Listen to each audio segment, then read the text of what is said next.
Blog Talk Radio. Aziz, Aziz.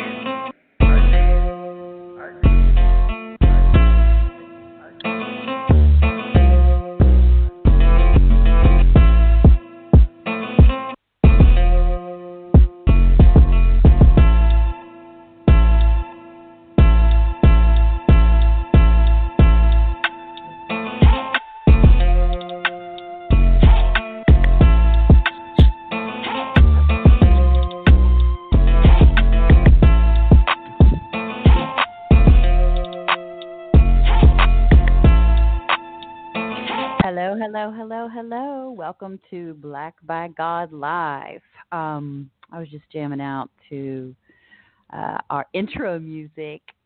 I really love it. I was thinking about the story of how we got that intro music. I was sitting here in my office, and my neighbor was playing, who makes beats, is a beat maker and a producer and many other things, and I was listening, and he was working on that beat, and I was like, wow, that is so cool. Like it kind of reminded me of like dulcimers a little bit. Anyway, I heard a real kind of Appalachian sound in it, and I'm going to play a little bit more while we're waiting for everyone to join on the call, waiting for my co-host, John Kemett Shabal. John Kemett Shabal. Let's listen to this beat a little bit more.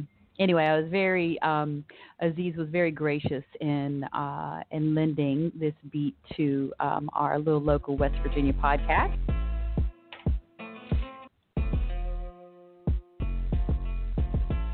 So that's a little bit about how this really fun beat came into it, and I love it so much because people seem to really enjoy it. So tonight we've got a really great show. We've got Professor James Nolan, WVU sociology professor, also a former police officer. He's a member of the Fairmont, West Virginia Human Rights Commission. And he's going to talk to us about what exactly the West Virginia Human Rights Commission does, the Fairmont Human Rights Commission. What are these state and city Human Rights Commissions? What do they do? And then he's going to talk to us about police reform. So let me bring John in. Here he is. Hey, John. Let's see. Hey, John. Peace and greetings. What's going on, sis? Can you hear me? Peace and greetings. I'm doing well. And,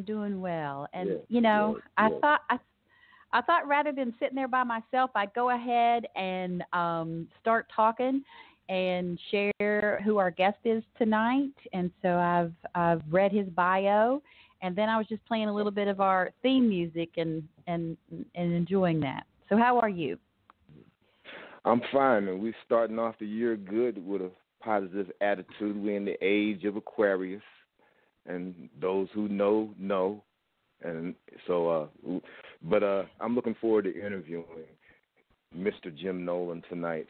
Got some questions for him, some important questions for him, and I just caught the last little end of what you were saying as I came on, and you were actually going over that we had some questions for him. Give us some specifics. Yeah, just setting up what we're going to be talking about, and I see Mr. Nolan dialing in now, so let me go ahead and pick that up. Okay. Professor Nolan, is that you? Professor Nolan? Let's see here. His number, let me see. His number is I think it's coming. Hello, Professor Nolan? Hello? Hello, how are you? Yeah. I'm well. Hello, this is Crystal Good with Black by God. How are you? I'm happy to be here, honestly. I deceived you a little bit. I gave you a cell number, and I'm on my landline. I thought I might be able to hear a little better. Smart choice. Professor Nolan, my name's John Kemett Shabal. I'm with Black by God, as well as we do the SHABAZZ Report as well. I think about maybe 10 years ago, through a mutual friend, WVU Assistant Director at the Center for Black Culture, Todd McFadden, you and I had some contact with each other at that time. Oh, yes. Sure, yeah. John. Okay. It's good to make the connection. Yes, sir. Yes, sir. Well, I got an initial question for you. I'd like for you quickly, if you could quickly summarize or briefly summarize your background, your title, and specifically, as an upfront question, we'd like to know the difference between the various local human rights commissions and the state human rights commission down in Charleston. Whether or not there's any connection, the powers and authorities, we need clarification on that, and I think you're probably the person that we can get that from. Okay. So. Yeah, and I'll just jump in real quick. I'm super excited to have you as our guest, and you're one of those names. When I was reading about you, I was like, how have I never met Professor Nolan? How have I never met? Because sometimes I think in West Virginia we think that we know everybody, or at least I do sometimes, and then you find somebody that's doing this amazing work, and you didn't know about it. So I'm excited to learn about that. And, our question tonight about, exactly, explaining what is the function of a Human Rights Commission and how does that work within the state and of course, the city things. But also after that, we'd really love to start to talk to you about how that connects to, the police departments and some of your work in that. So the mic is yours. That'd be great. I'm anxious to talk to you about this stuff. And so I think in the beginning you wanted to know a little bit about my background, and I've been at WVU for 21 years now. And but I started my professional career as a police officer in Wilmington, Delaware, and finished a PhD at Temple in Philadelphia. And had a short stint at the FBI before coming to WVU. But my research has been on hate crimes, and I have a book in its 4th edition called The Violence of Hate with Jack Levin. And in it, we talk more about, sort of the national and international perspective on hate. And over the years since I've been here in West Virginia, I've lived in Fairmont, and so I wanted to get involved locally at the time when Fairmont was beginning to start up a new version of its Human Rights Commission. And so I got in on the ground floor of this second stint of a Human Rights Commission in Fairmont. So I can tell you a little bit about that. Not sure if you wanted to ask any questions or. Well, real quickly, I did take the time to go over your background, and I did see that you were on the Human Rights Commission over in Fairmont, and I wondered about that because we do the Juneteenth celebration over in Fairmont, and Fairmont has been dealing with a number of different issues, and we're going to give you the floor and give you an opportunity to address those issues. One specifically that I'm aware of, and I got to say it, and I hope this gentleman calls in, was a case over in Fairmont where a young Fairmont State College student was pulled over. Well, what happened was he was hit from behind by a white woman, and when the police were called, they asked him if he had any drugs. And the white woman that hit him from behind was telling the police that, look, this guy it's my fault. They paid her no attention and profiled him under that case. And there was a settlement where the Fairmont Police Department was sued in that. His name is Justin Bird. But if you are you familiar with that case, real quickly? Not that particular case, but I know you're interested in some statistics. So I do have some statistics about police stops and arrests and those types of things. I can talk to you about. Let me just ask a question right there because I think this will help people. What is the Human Rights Commission's role in a case like that? Like, what should they? What is the role? In Fairmont, they don't actually have a role other than the way the Human Rights Commission was constructed in Fairmont was that it was more of focused on education and well-being. So groups could come and we could participate in workshops and trainings and work together on different problems and that sort of thing. To interrupt you real quickly, do they get involved with police cases? Because these police cases, they do impact the well-being of African Americans. Right. Whether or absolutely. not, I don't know who makes that definition on. I need a question. Not directly. Yeah, I mean, the Human not Rights Commission isn't. I'm sorry to cut you. It's just that they don't actually do anything within the legal structure. Is that correct? I mean, so that's correct. You can't take any... your case to the Human Rights Commission and seek advocacy there. That's not what they're meant to do. Correct? No, that's right. They could come to the Human Rights Commission, and the Human Rights Commission can then go to counsel and communicate with counsel about policies and procedures and policing and stuff. But it's not. No one could be sanctioned. There's no subpoenas. There's no investigation from the Human Rights Commission.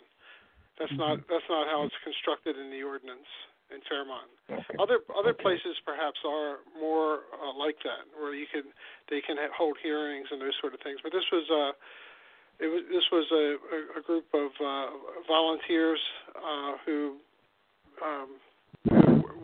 a diverse group who's trying to do foster goodwill in the community. And so the types of things that happen in policing, again, I'm very aware of that because this is where a lot of my research is. It does drastically affect the lives of African Americans in Fairmont and all throughout West Virginia. And so it's appropriate for the Human Rights Commission to be involved in those types of things, but they won't do an investigation of the type where someone is sanctioned for it. Now, quickly, at one time there was something operating out of the Attorney General's office. Okay, and now if it's not operating, when I say something operating, it was a hate crimes task force that was operating at one time. Is that hate crimes task force still in existence? You know, I don't know. I knew of that hate crimes task force, but the change in with the Attorney General, there were some. You know, I don't think it's still as a functioning hate crime task force. Paul Sheridan was involved with that. He and I are friends, and I know he was. That. Yeah, and I know he was doing that kind of work. And actually, what they were doing with the police is they were looking at cases that were possible hate crimes, and they were trying to classify these cases as hate crimes. But one of the problems in West Virginia is that the hate crime ordinances don't match the federal ordinances. For example, they don't include sexual orientation as a protected group. Right. Well, you know, hold on. Now, I'm familiar with that statute, West Virginia Code 61621.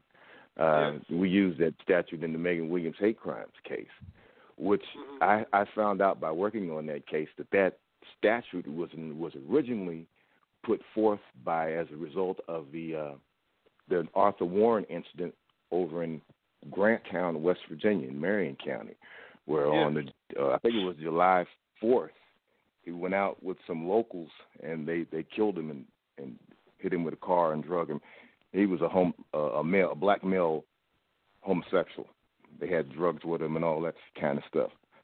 I'm going over this because you do the hate crime, so it's orientated to this conversation.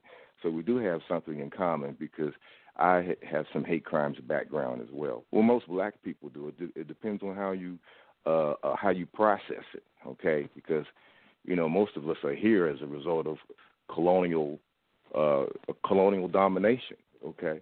If you look at it clearly. And I have to ask you, because I have to just be out front and tell you I'm an Afrocentric, and I try to look at things as best they would impact the black community first, okay? Yeah. And it used to be a time in the 60s when someone said human rights, someone like Malcolm X said human rights, you were talking about black people's rights, restoring black people. You wasn't talking about LBGTs, you wasn't talking about Mexicans, you wasn't talking about immigration. That's been as far as my Afrocentric perspective tells me, that's been undermined and pretty much taken over, hijacked, okay? Nobody's talking about black issues first. For instance, Juneteenth celebrations on a statewide level to follow after some of the states that are doing it, and on a national level. Also reparations, having these types of discussions, pressing legislation to the legislator. Are we talking about those types of things? Yeah, I mean, this is what you're saying is extremely important. I think that there's a lot of what's lost in when you talk about diversity and those types of things. Sometimes other issues come to the front, and African Americans go to the back again and again and again, and then you have an incident like what happened in Minneapolis with George Floyd. And suddenly, it's like, why are we talking about this?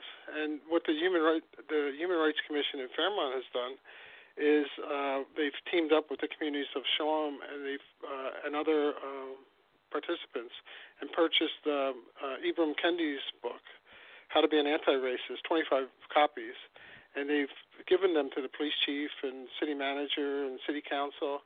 And we're beginning to facilitate book discussions about anti-racism, how to be an anti-racist, because it's really one of the most important things at this time, and everybody should be talking about it.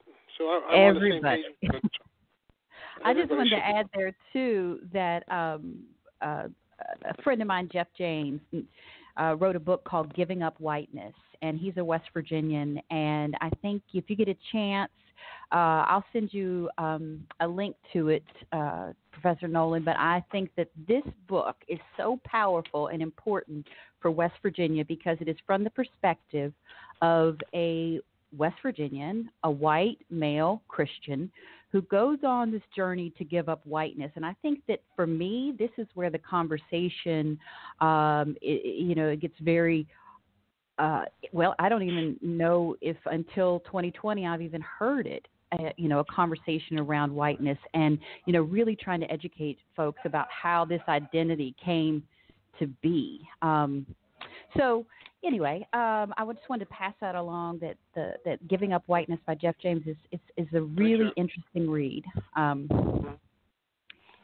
Yeah, there's Kendi's books, both of them, Stamped from the Beginning and How to Be an Anti-Racist is a tremendous book. And Cast is another really good book, really that a lot of us are reading now, along with those types of things. So it's in the front of our minds, for sure. Well, Professor Nolan, I see also that you have a background as a sociologist, and from a sociological perspective and having a policing perspective as well. Now, when we say black rights, or when I say black rights, we're talking about accountability for wrongful police misconduct, specifically when it winds up when black dies. Okay, and when I say we, I went through the demonstration they had here in Morgantown in 2020 on the Breonna Taylor. Okay, I was part of that. And I had my old demonstrations from years ago, and I had decided I was going to let a new generation get out there and do their thing. But the Breonna Taylor, you spoke about George Floyd. Breonna Taylor was just as bad, if it's not even worse, and she was a black woman. Yeah, okay. Right. So I read one of your articles. And you specifically said in the article that you didn't see that stopping. I want to make sure I'm clear in saying this to you, right? That you didn't see that stopping, that it was a police culture where they viewed us as enemies and it was war. Yeah, I want to make sure I'm clear on that. Yeah, I mean, this is the point that I was making in the piece that I wrote for the Charleston Gazette Mail, is that it's bureaucratic violence. In other words, it's not the bad apple police officer. The person who was kneeling on the neck and the raid in Breonna Taylor's apartment is standard police practice. These are not people deviating from policy. And there's a lot of people who want to catch the dirty cop. It's the standard everyday practices in policing. And you're probably aware of this, but in 2009, the state of West Virginia did a study on police stops. Are you aware that that there's a report in one of the state offices where the police throughout the state submitted the race of the driver, and whether they searched the car, whether they found contraband, whether they gave a citation. And so there's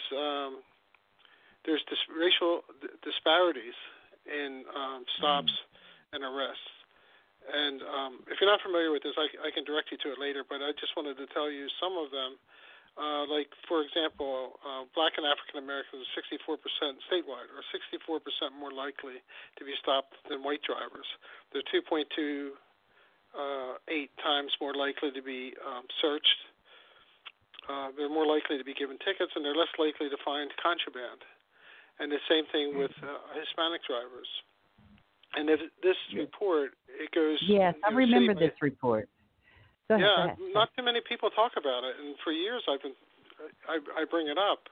And this, again, it's the systemic racism that's happening in the state. I was made aware of that report by a local attorney from over in Marion County. He told me that they did that report. They did the statistical evaluation for a couple of years. The report came out. Then after that, they stopped doing collecting the data altogether, and it hadn't been done since after the disparities were discovered. My position on that is that, once those disparities are discovered and officials are put on notice of that, they have to work to dismiss those disparities. They have to work to correct those, to resolve those disparities. Right, okay? I agree. So there's been no policies implemented. There's been no changes made. They just stopped collecting the data. Mm-hmm. So this is something that this is something that should be corrected, because the other piece of it is, maybe you're aware of this also, that if you look at the arrest statistics in Charleston and Huntington, Fairmont, Morgantown, these types of places, there's a disproportionate number of African Americans being arrested. You look at, for example, in Charleston, it's 8% black or African American in the population, and almost 50% of the marijuana arrests are black and African American. Mm-hmm. Same thing in Huntington. It's a high percentage, and same thing in Fairmont. And so these numbers are, it's all right there. Even the task forces, the Mon County and the Fairmont Drug Task Force, it's called Three Rivers. 75% of the arrests are African Americans. 79% in Morgantown and Mon County drugs. And these are places that have a maximum of 8% African American population. So there's nobody paying attention to this, I don't believe. So with that, I just got a text message that said, what do we do, right? Like, folks want to take action, right? And so if you're black and in West Virginia, you know the statistics because you can look around and see how your life is impacted and affected.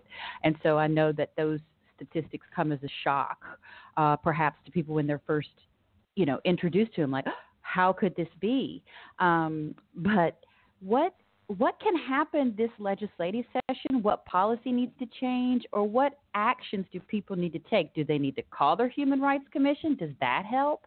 So what do people need to do to change the police structures in West Virginia and get these conversations really going? Or where are they happening? Well, I think there's a number of things. One is that I think that the data collection should start back up. I think that there were some numbers in 2009 that was never addressed, and if anybody's going to try to reduce these disparities, they've got to track them to make sure that they're going in the right direction. The second thing is, and something that I talk about a lot in my professional work, and I have a new book out called Policing in an Age of Reform, which I talk about ways of implementing policing. Right now, the police departments are set up, and it's organized around something. What I talk about is like a game. If you walk onto a football field, you know how to play the game of football. If you go into the game of policing, it's the game of law enforcement. So the police get into their cars, they go into communities, and they're looking for bad guys to lock up. And this technically, and what we know from the research is this isn't really what makes places safe. what makes places safe is when people know each other, they're working together, they're helping each other fix problems. And the police could be organized around a different mission, but they're not. And so I think that communities talking with legislators, and if there are human rights commissions, that this is where the dialogue should be. Police reform. I know that there's a number of people that say, well, we need to take money away from the police, defund the police so that we can fund other types of things. But the problem with this is that homelessness, drug abuse, all these types of things are not disconnected from what the police face every day, domestic violence. And so to take funds away from the police and say, we don't want the police to reform, we're just going to take the money and give them to social service agencies, actually is not police reform. And so I'm more a proponent of, if you can change the metrics in policing, get the police to do the right things, to work with communities, to build relationships, and let go of this law enforcement focus, you're going to have a much better, much safer communities and much less problems. How is that message being received in West Virginia? From most of the people who hear it, and we have a ton of data now that we show, West Virginia data that shows where communities are well connected, where they, in rural areas and in urban areas in West Virginia, where the communities say that they know each other, they watch out for each other. In these places, very rarely do crimes occur. Where people say that I don't know my neighbors, I don't like the police, I'm afraid of the police, I despise them. These places are the places where crime is most likely to happen.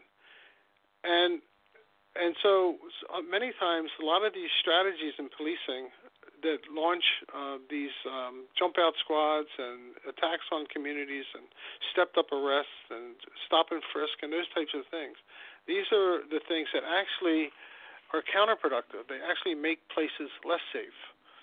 Mm-hmm. And so people who hear this and they see the data, they like it. They don't know how to do it. They don't know how to do it.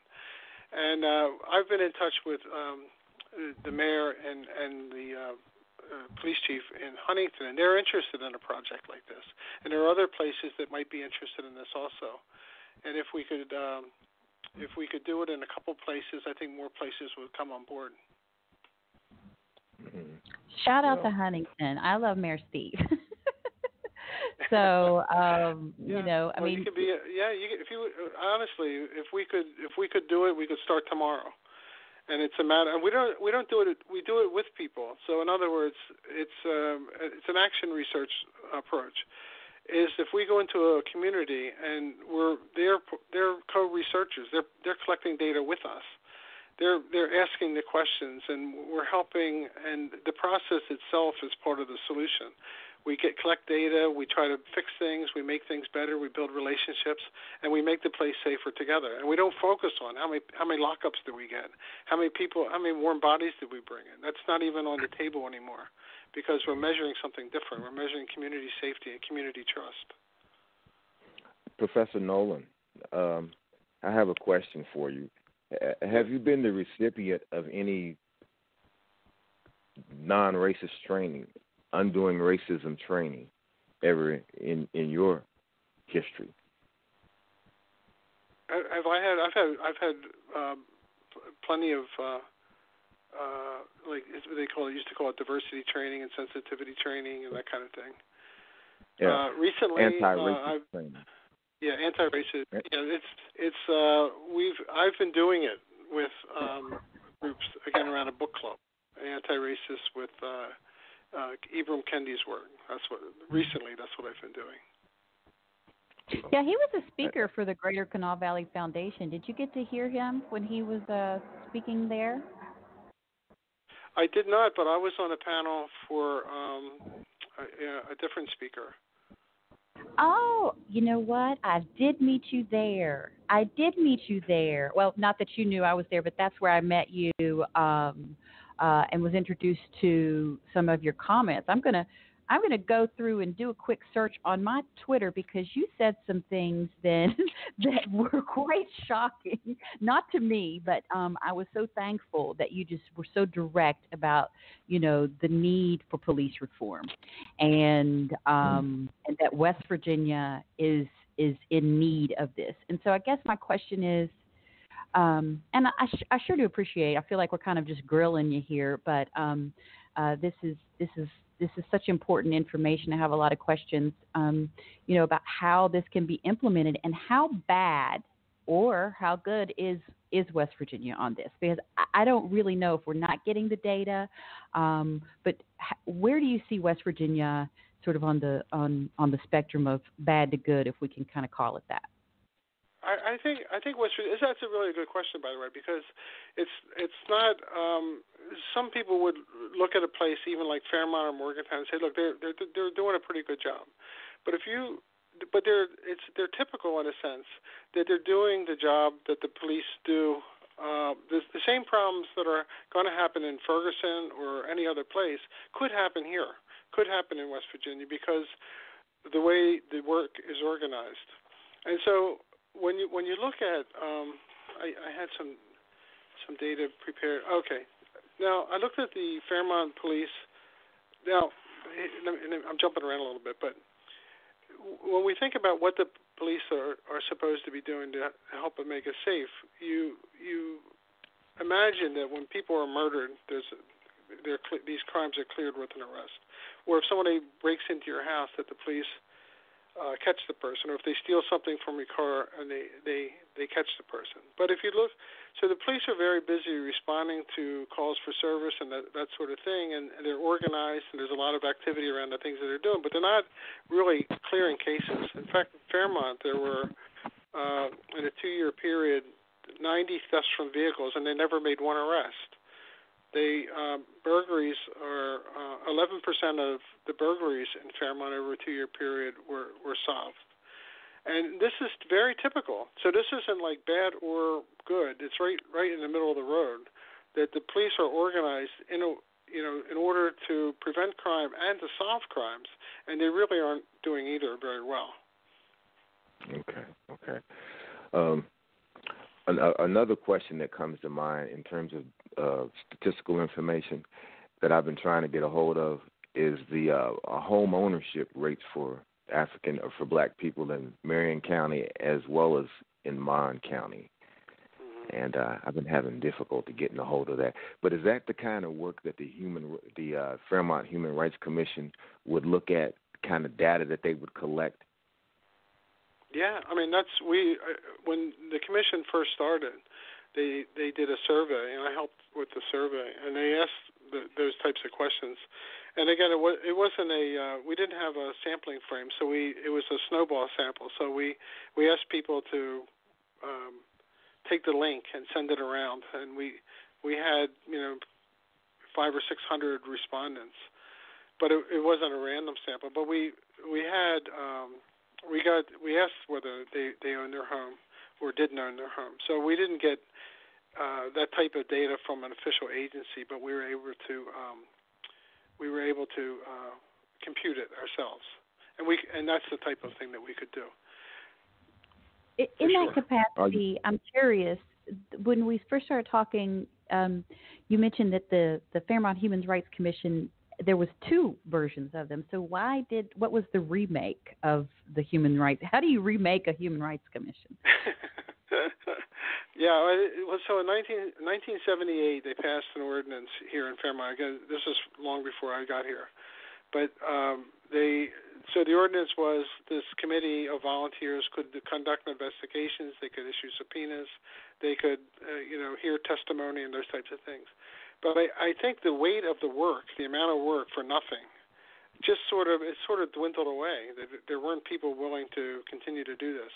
And I may be overstating that a little bit, but by the time I arrived here in the mid-'90s, I didn't think anybody was doing anything in human rights. And so there was a group, a minister here, Dee Meehan, and a group of other concerned citizens wanted to reestablish the human rights. And what they did was they added a broader number of categories, which included sexual orientation and gender identity. But they created this committee to do more as an education and training and goodwill, fostering goodwill, and those types of things, rather than the adjudicatory or investigatory agency. So rather than trying to hold people accountable. Okay. Yeah, and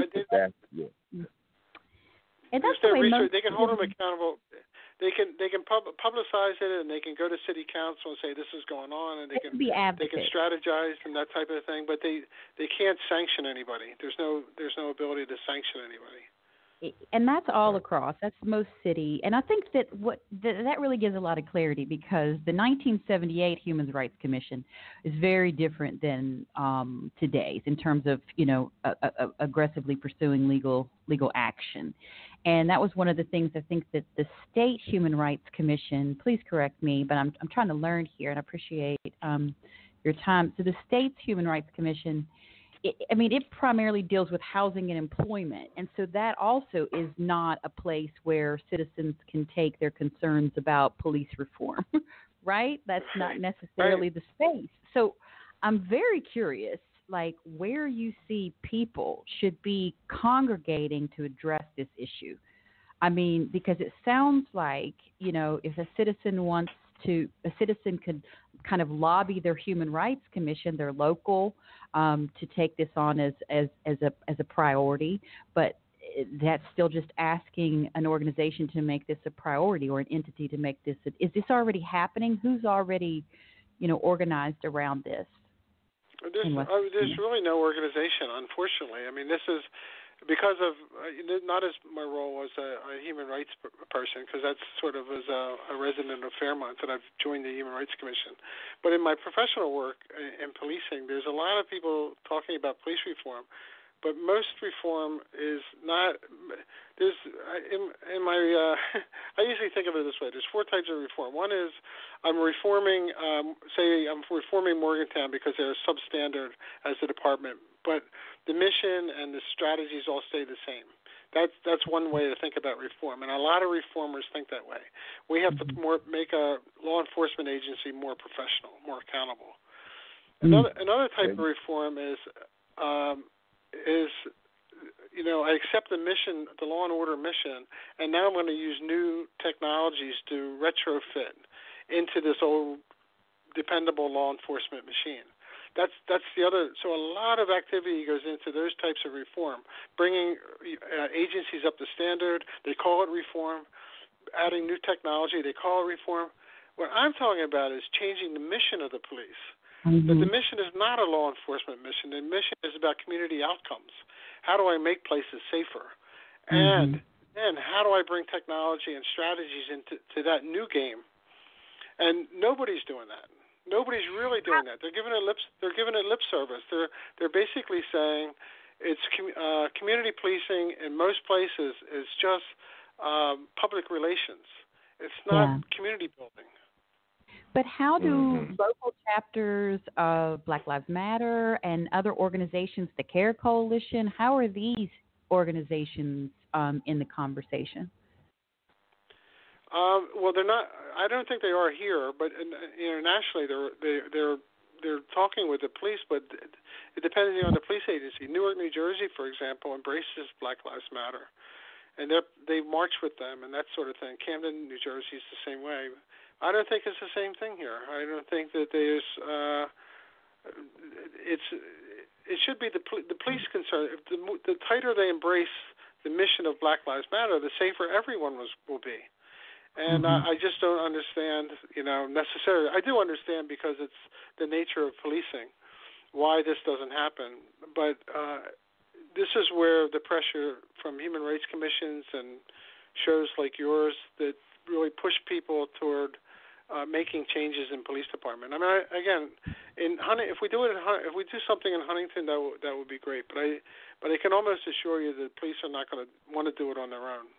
They're ingrained in the law enforcement approach, and they just don't see this other way. A question, Professor Nolan. Do you think litigation against the police department can effectuate change? For example, the situation that I was telling you about with the gentleman that was at Fairmont State as a student, and he got hit by the white woman from behind. Well, he gets an appointment from the ACLU. They appoint him David Grunow of Morgantown, and he settles that suit for him. Mm-hmm. So that's the message out there, that if you have the go-to people are the ACLU, because you got to go by. That situation ends up being a model, prototype. Yeah. And quickly, out of that situation, I need to get this on the record. Part of the settlement, I'm told, was that the Fairmont Police Department were supposed to go through racial sensitivity training as a result of it. Okay? Mm-hmm. Now, I haven't been able to go up through there and find out whether or not they had been through that racial sensitivity training or not. Okay? Mm-hmm. But as someone as part of the Fairmont Human Rights Commission, you could be in a position to get that, to check into that. Yeah, I will. I'll try to run that down. But I have to say that in Ferguson and Cleveland and New York and other places where the DOJ comes in and they do an investigation and they take some authority away, they put them under watch, and a lot of these places there's no places that have made the transformation that what I'm talking about. And even if you have sensitivity training in these types of places, again, the game of policing is a rough game, and it's a game of law enforcement. And I use this sometimes. I say it's like this. There's so many injuries. If you watch a football game, there's so many injuries in football. And so you say, well, we're gonna have better statistics, and we're gonna have new helmets, and we're gonna change the rules on kickoffs. But 10 years later, you have the same number of injuries. And so you're doing these things, and you want to do things and make things better, but the game itself hasn't changed. And if the game itself hasn't changed, it's a hard-hitting game. People are going to get injured. And this is the same thing that's going on in policing. You can't have sensitivity training, and as long as the police know that I'm going to get promoted and transferred to a good job, I'm going to be considered a good officer by making lockups. That's not going to change anything. Right. You can't train. I mean, the training, I don't want to just say nana and a boo-boo, but I hear what you're saying about, shifting the focus. And also, it seems, settlements are kind of like what's happening all around in these cases, right? And I think we really are under an illusion that, with these settlements comes some sort of like police mandate to train them. And I don't see how in a settlement case, right, that they can mandate that our entire police force, I think that that's a bit of our hope, that their trainings are happening, or that somebody has put the pressure on for this to happen. And when we're living behind this veil, like John's asking for, of not knowing, right? We don't know. We don't know if police forces are if extra training has been mandated, and even in hearing you, if extra training is mandated, we don't even have the data that shows that works. Right. Is that correct? It doesn't work in the long term. Even a lot of these policing programs that. Even there's one recently that's very popular. It's a deterrence model where they bring in gang members and they threaten them and they say, we're going to give you social services. It's a deterrence model of policing. We're gonna give you help, or we're going to lock you up because we've been building these cases against you. And these have a little bit of an effect in the beginning, but over the long term, things just continue to go back to normal because nothing ever really changes. And that's the problem with any sort of training. As long as the policies and practices that remain the same, that the police are out there looking for people to arrest. They're not looking to make communities safer. That shift has got to happen, or else there's no amount of training that's going to change the mindset of the police. And Okay. I'm not actually being negative about this. I'm just saying that some of the feel good stuff that we do around training makes it seem like we're doing something, but in the end, it doesn't really change things. To change things, you really have to change what they're doing. The police, if they go into the communities and in the neighborhoods, they work with people, get to know them, build relationships, make places safer. It's as simple as that. Yeah. Well, what I see in the whole, when you say police, I see the policy enforcement for white supremacy.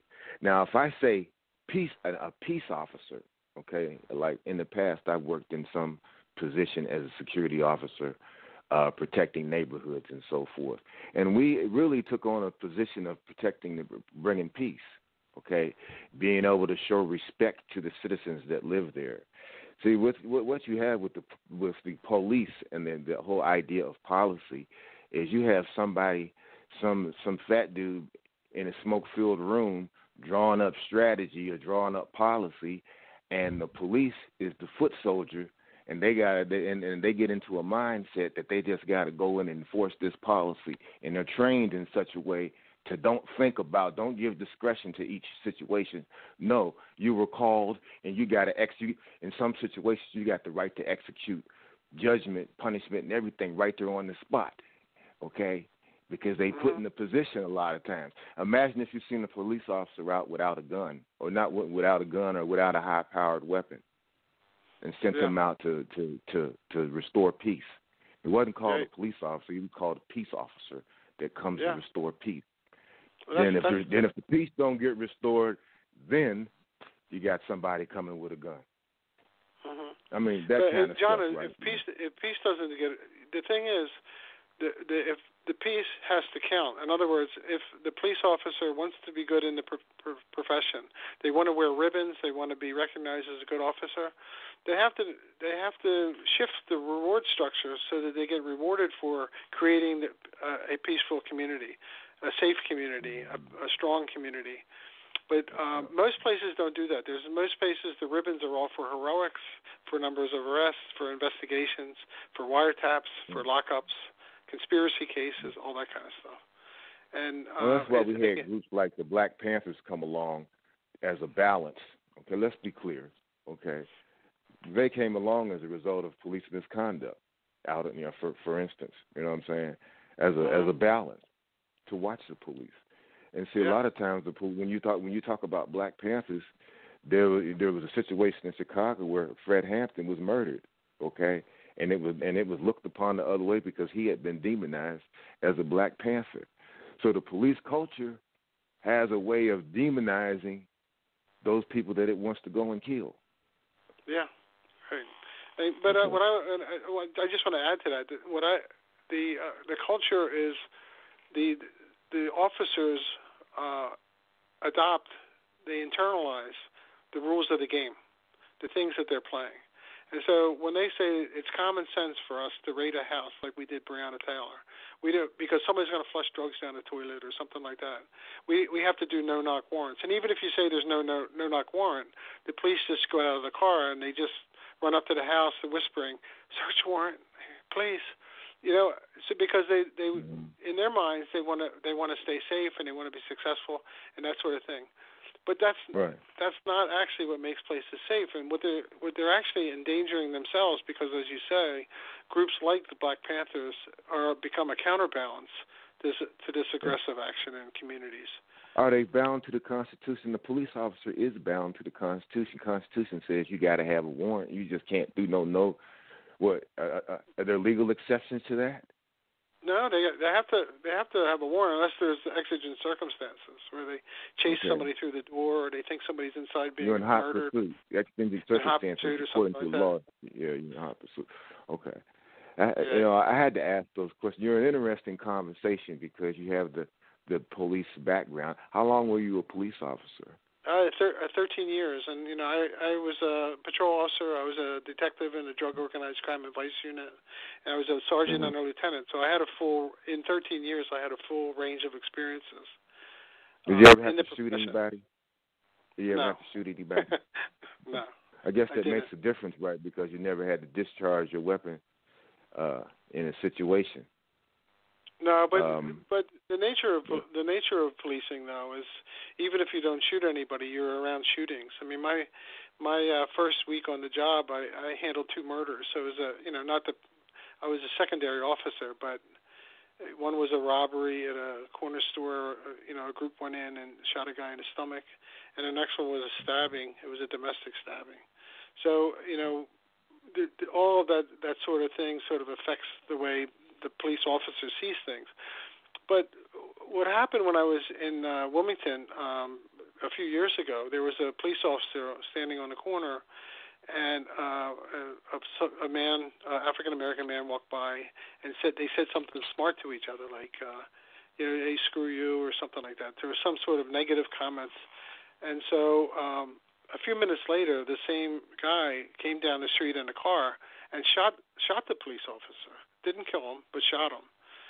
And so now there's helicopters and there's lights, and they're combing the area, and the word is like, don't let this this neighborhood. They have to know you don't shoot a cop and that sort of thing. But again, this is where I was trying to say that this is counterproductive. Ask people if they're okay. Try to build relationships, but the pressure of you don't shoot a cop, we're going to send a message, you don't mess with us, that sort of thing, it pits the community against the police, and it actually just makes things worse. And again, it's a cultural thing. It's the logic of the way things are, this law enforcement model, that really has to change. Because with law enforcement, I'm going to say this. I got to say this right. With law enforcement over there in Fairmont specifically, you mentioned the Black Lives Matter and some of the protests that went on with George Floyd. Those protests over there, and as well as the protests over here, were significant. I have to say that, and it was this is a younger generation that has said that we've had enough, and they get out in the streets and protest. Over there, they laid down in the streets in front of the courthouse. Are you familiar? Were you there? Yeah. I was there. I went to several of the protests, and even when I wasn't marching with the group, I followed along. I was watching the police to see what they were doing. And, you were there. And again, it's just sort of a witness to what was happening. I had to ask that question because are you living here in Morgantown now? Or are you living in Fairmont? No, I'm still in Fairmont. Okay, because I was reading the rules of the Human Rights Commission. I see where you guys are going to 3 of your board members, commission members, have given up their positions in hope of being able to. They can be filled with a person of color or an LBG team. Here we go, competing with the LBGT again. Okay. They didn't push us out the way. Nobody wants to talk about reparations. We want to talk about LBGTism. I just got to say it on the record. Okay. Yeah. Well, I think that these 3 members are all people of color. I don't know who they are yet because they haven't been appointed. But the goal is to. We had 7 members and they were all white, and there was some diversity within it. But it was. We've only been active for a year. If it was 7 members and they were all white, there was white diversity within the group. And see, I was talking to Crystal about this earlier, and I need to get this on the record. I'm here in Morgantown, and I spoke to some of the white members that are on the Morgantown Human Rights Commission. I had contact with them, okay? And it looked like they were all white people. Specifically, they hold their meetings in the public safety building, the police station. They hold their meetings there. So I objected to that because there are some important issues that I'd like to be able to put on the record with the Human Rights Commission.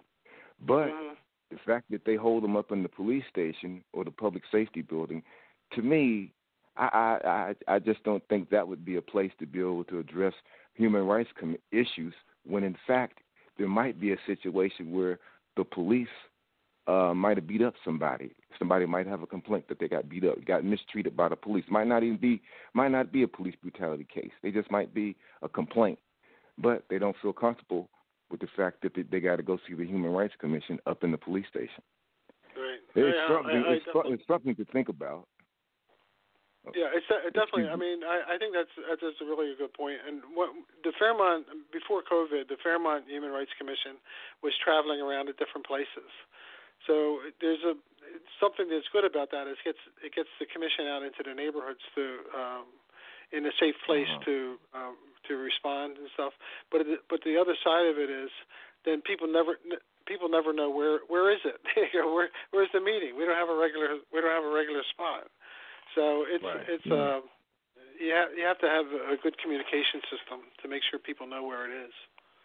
And you came on to the Fairmont Human Rights Commission in 2019. Is that correct? Yes. Our first meeting was in August, but 2019 our first real get together was December 2019. So it was right before COVID started. And we've been holding meetings online, and we've actually, because of George Floyd, shifted a lot of our focus to anti-race, anti-black hate, and that's where we've been focusing. The reason I said that is I told you that we do the Juneteenth over at Windmill Park in Fairmont. See, I'm originally from Fairmont myself. Okay, that's where I was born at. I grew up in Western Pennsylvania, but we've been doing the Juneteenth over there since 2011. WV Black Unity Coalition. Our chief of staff was a sister named Luana Logan. And the way it worked out real quickly is that I had received the assignment to do a national project, and Sister Luana Logan wanted to do the first Juneteenth celebration in Fairmont because they had never had one before. And in 2019, the whole entire community in Fairmont came out to support the Juneteenth. So it was. I have the video of that I uploaded to YouTube. You got to see it because I think the Human Rights Commission. We should go a step further with the Juneteenth. We see where various from city to city, state to state, the Human Rights Commission, so-called political officials are coming on and endorsing the Juneteenth. A certain amount of resources must be appropriated to the Juneteenth. And you're talking about education and well-being. Let's teach on one of the number one things that helps, because, the police came about as a result of slavery. They were the slave catchers. Did you know that? Mm-hmm. Did you know that? Oh, yeah, I know. They were chasing fugitive slaves. Yeah. Okay. Yep, and then they enforced Jim Crow, and they enforced mass incarceration. I mean, the police are used to enforce these. They got a lot to feel guilty about, and they need to go to jail for committing unlawful crimes against God's people. I just want to make it clear. Yeah. If you do wrong, you go to jail. No matter what you look like, you get stripped of your colors and you go down. Right. It definitely has to change, John. I'm hoping in this generation we can do it. Okay. Well, I think we got to be able to press the West Virginia Attorney General's office to do his job and set up that, because systemic racism also qualifies as a hate crime, from my view. When I say systemic racism, I'm talking about where you got facts and data demonstrating it, you've been served notice, and you look the other way, and you go and do something else with the resources when the resources were there to address and remedy a situation that you've been put on notice of. Yeah, I agree. I mean, the amount of harm that's caused, and people generally think of harm as being created by these, robbers and burglars and that sort of thing, but systemic harm, where more African Americans are dying with COVID, where if you go to the prisons, you see disproportionate numbers in the prisons. You get more in the arrest statistic. All those types of things have great harms throughout a life. And again, that we have to make sure people are aware of all that for sure. Well, today we're talking. This is our first time having a conversation, but actually, the charge is specifically on us. When I say us, I'm one of those that believe that there is. I seen community in our community. When I say community in our community, I seen the fact that there was always someone older in our community that showed concern. That's so-and-so's child. It used to be like that. It was some things that disrupted that. And we are documenting that and going over our history. For instance, the crack epidemic, I believe, disrupted our community, and we haven't recovered from that. So we ain't got to go all the way back to slavery to talk about significant disruption, okay? Right. Hey, that's our music coming in. It's been great having you on tonight, and hopefully we'll get you back on again. We listen to our show. We're going to be doing a show on undoing racism, and that'll give you an opportunity to maybe link in and network with some people on a national level that are doing work with undoing racism. All right? That's great. Yeah, I would love to do that. I'd love to stay in touch and keep this dialogue going. And I appreciate the invitation for sure. Okay. All right. Well, Crystal Good. You still there, Crystal? I think she's gone. Hey, we're going to close it out. Thank you. I want to say peace and blessings to the audience, and enjoy your week. This is Black by God. John Kemett Shabal L with the SHABAZZ Report. Check us out at YouTube.